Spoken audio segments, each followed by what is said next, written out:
(2026년 5월 27일) 이정훈입니다.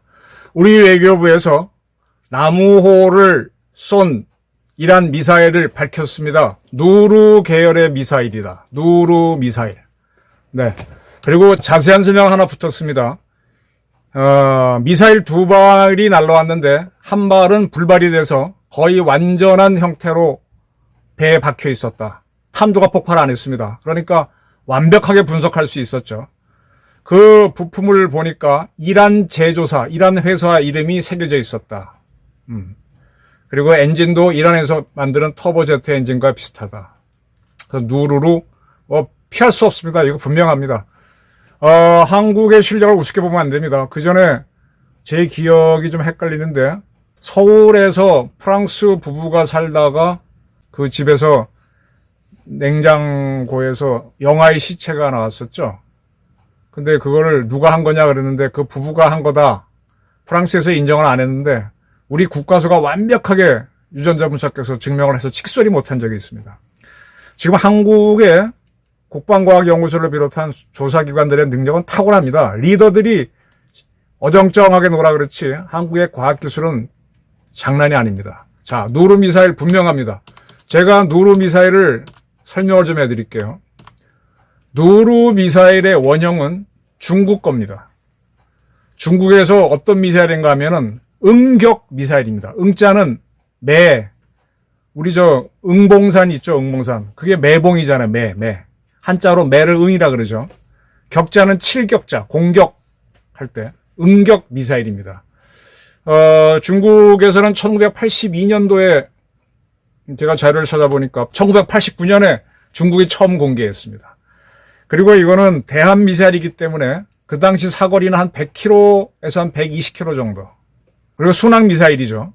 그리고 이제 특징이 뭔가 하면은 이 미사일을 운영하려면은 레이더가 있어야 돼요. 레이더가 뱅뱅뱅뱅 돌려갖고 저쪽에 뭐가 있구나 라고 하고 응격을 발사하면 이게 100여 킬로를 날아가는데 sea skimming 방식으로 날아갑니다. 스킴, S-K-I-M인데 스킴은 뭔가 하면 우리 영화에 스킵 한 막 건너뛰다 그러죠. 그거랑 비슷한다는데 스킴은 대충 보는 거예요. sea skim 그러면은 바다 수면 위에 딱 붙어갖고 쫙 수면 위로 날아가는 거. sea skimming 해면에 착 붙어서 날아가는 그런 식으로 날아갑니다. 날아가서 처음에 레이더가 이제 뭔가 이상한 거 잡아갖고 저쪽으로 탁 날려보내서 거기 가서 네가 작동해라 그러면 한 100km쯤 날아간 다음에 그때 거기에 있는 자체 레이더가 켜집니다. 그래서 뭘 발견하면은 그걸 들어가서 때리는 미사일입니다.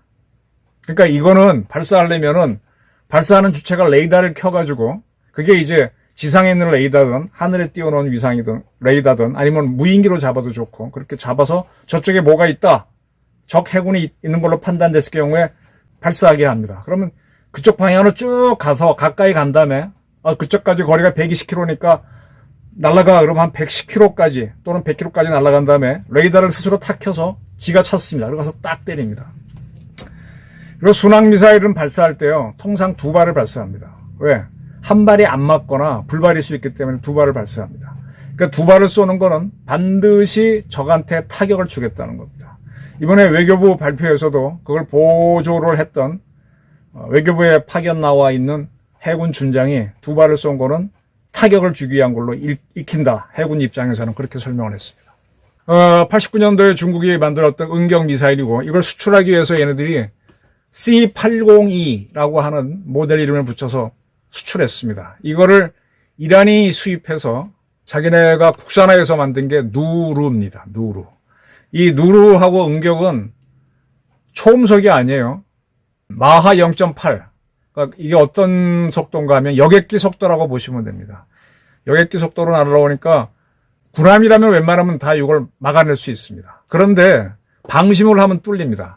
방심을 하고 뚫린 적이 있어요. 누르를 이란이 상당히 빨리 수입해서 2000년 이전부터 배치를 했고 자기를 도와주는 세력한테 공급을 했습니다. 그 중에 하나가 지금 레바논에 있는 헤즈볼라입니다. 헤즈볼라 세력이 이 미사일을 갖고 있다가 이스라엘이죠. 이스라엘 해군의 하니트함, 초계함입니다. 초계함이라고 하면 우리 이지스 구축함은 한 10,000톤 됩니다. 뭐 7,500톤 설명하는데 10,000톤쯤 되고요. 초계함이라 그러면 한 1,500톤 정도 된다고 보시면 돼요. 하니트함이 레바논 근처에 와 있었는데 이 누르를 발사했습니다. 근데 하니트가 맞았어요. 사람도 다치고 배도 깨졌습니다. 그거 왜 깨졌느냐? 방어 시스템이 있었는데 깨졌어요. 헤즈볼라가 이런 미사일을 갖고 있으리라고는 생각도 못하고 있다가 당한 겁니다. 사실은 이 누르 미사일을 쏘게 되면 현대군함은 CIWS라 그럽니다. Close-in Weapon System, 근접 방어 체계. 그래서 여기 골키파도 있고 팔랑크스란 이름도 있는데 그 두 시스템인데 그게 쫙 날라오면 우리 벌컨포 있죠? 드르륵 쏘는 거. 그렇게 쏴서 그걸 폭파시켜버려요. 아니면 이제 여기서 미사일 쏴서 잡을 수도 있고. 하니트에도 그런 시스템이 있었는데 쉽게 말하면 레이더를 안 켜고 있다가 맞아버렸습니다. 그래서 이스라엘이 그다음부터는 헤즈볼라 한테도 공급하는구나 해서 바짝 긴장을 하고 높였죠. 이 누르 미사일은 현대적 무기로 하게 되면 후진 겁니다. 이런 대한 미사일의 대표는 하푼이죠, 하푼. 그리고 프랑스가 개발한 엑소세가 있고 우리나라가 개발한 건 뭐나 저도 지금 하도 우리 미사일이 많다 보니까 해궁인가?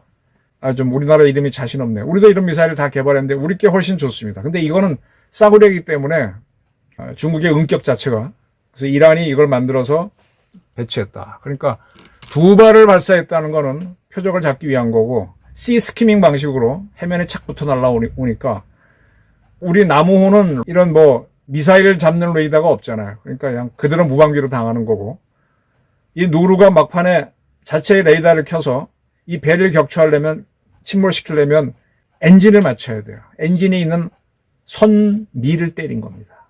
그래서 때린과 동시에 이제 구멍이 뚫려서 바닷물이 들어가서 빠져 죽으라고. 근데 이제 배가 워낙 크고 부력이 좋으니까 워낙 크니까 이제 들어가서 크게 터졌고 한 발은 안 터졌지만 배가 침수가 안 된 거죠. 그리고 배 안에 스스로 화재 우리로 얘기하면 스프링쿨러가 있는 겁니다. 이산화탄소가 불이 나면은 기관실은 불이 날 수 있잖아요. 이산화탄소가 자동으로 나와서 불이 꺼진 겁니다. 아주 상당히 현대적 상선이라서 우리 선원들이 희생이 안 되고 살아온 겁니다. 제가 이 사건을 처음 분석할 때 그랬죠.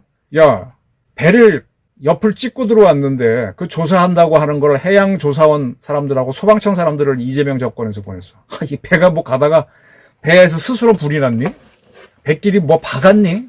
이게 아니잖아요. 뭐가 날라와서 쳤다는 게 분명하잖아요. 그리고 배 안에 이미 미사일 잔해가 있는 거는 남우호에서 보고를 했고.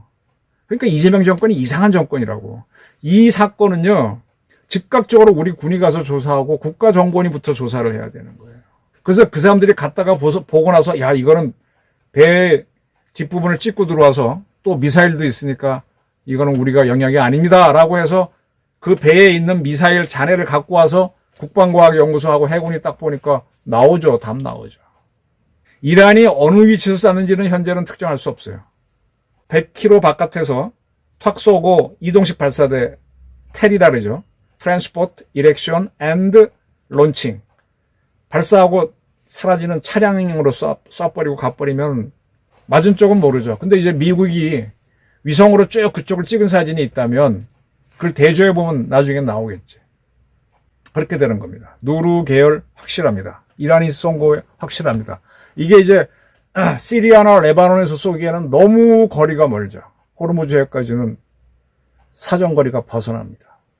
그리고 그들이 쐈다고 해도 역시 배후에는 이란이 있는 거고 이것이 이란일 거란 건 뭐 빼박도 못합니다. 자, 다시 옛날로 돌아가겠습니다.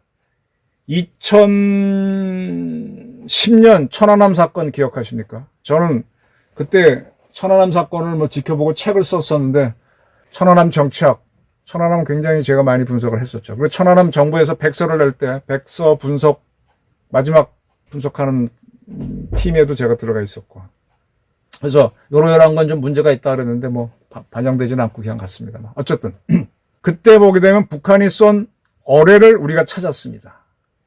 그 어뢰가 CHD-02 라는 이름의 어뢰입니다. 그걸 어떻게 알았는가 하면 당시 우리 국가정보원이 해외에서 활동을 하죠. 그 국정원과 같이 움직이는 게 대한민국 정보사령부입니다. 그래서 북한 애들이 해외에 무기 수출하면은 우리 정보사 요원들이 따라 붙어가지고 걔네들 수출 목록 잘 공개 안 해요. 우리나라는 공개를 하는데 그걸 비밀리에 입수합니다. 그 수입하는 나라에서 자기네가 받겠죠. 그걸 입수해서 그거랑 딱 비교해서 CHD-02 어뢰라는 걸 특정을 하게 되죠. 그거를 신동아에서 특정을 했었습니다. 제가 한 게 아니라 우리 후배 기자가 했었고. 그 다음에 그 어뢰를 건져 올렸을 때 뒤에 1번이라는 수초가 쓰여 있었어요. 1번. 걔네들도 뭐 조립하는 과정에서 뭐 표시한 게 딱 드러난 거죠. 그때 분명히 이게 북한이 한 짓이라는 게 그걸로 드러났습니다. 그런데 그때 좌파들이 뭐라 그랬습니까? 그게 또 아닐 수도 있다. 뭐 거기에 그 1번 쓰인 어뢰에 무슨 뭐 따개비인가 뭐가 붙어 있는데 그거는 뭐 서해에서 자라는 게 아니다. 뭐 이상한 소리를 하면서 시비를 걸었죠. 제가 지금 누루 대한미사일 설명을 해드렸습니다. 이걸 하게 되면 굉장히 궁금한 게요. 그때는 이명박 정권이었어요.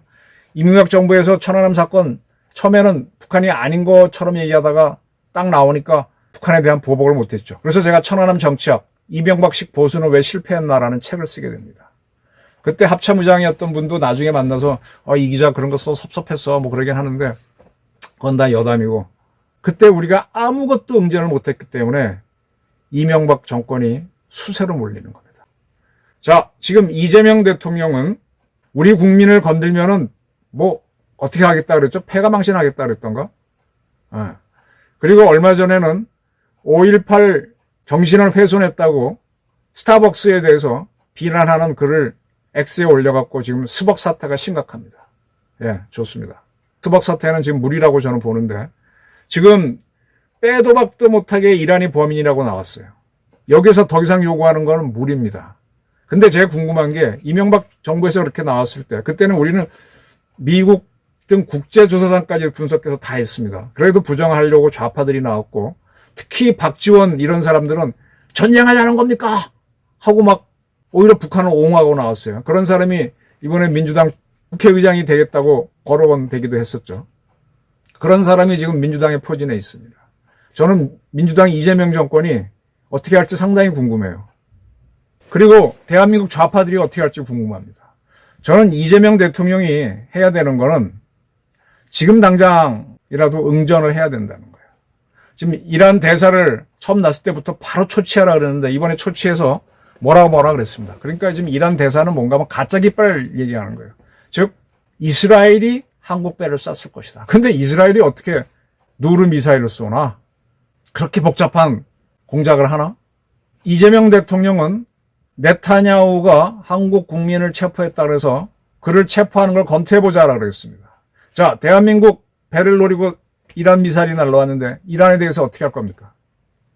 제가 누차례 말씀드렸죠. 우리 독도함이나 또는 우리 백령도함에 아파치 공격 헬기 아니면은 이번에 이제 해병대용 우리 수리온이라고 국산 헬기를 토대로 해병대 공격 헬기를 만들었습니다. 해병대 공격 헬기하고 해병대의 마리논이라고 하는 기동 헬기를 탑재해서 이란으로 가야죠. 호르무즈 가서 시위라도 한번 해야죠. 그냥 그대로 물러나나요? 이 김영삼 정권보다도 이재명이 못하면 안 됩니다. 그 김영삼 정권 때 오래된 얘기죠. 우리 국가정보원이 탈북자에 대한 정보를 구하는 과정에서 모스크바에 가 있던 국정원 요원 공사죠. 이름은 얘기 안 하겠습니다. 그 양반이 러시아 외교부의 아시아 부국장을 접촉해서 이렇게 금품을 줬죠. 그 딸이 음악을 했는데 뭐 악기도 사주고 그걸 러시아의 FSB가 우리 미국이 하면 FBI가 체포를 하죠.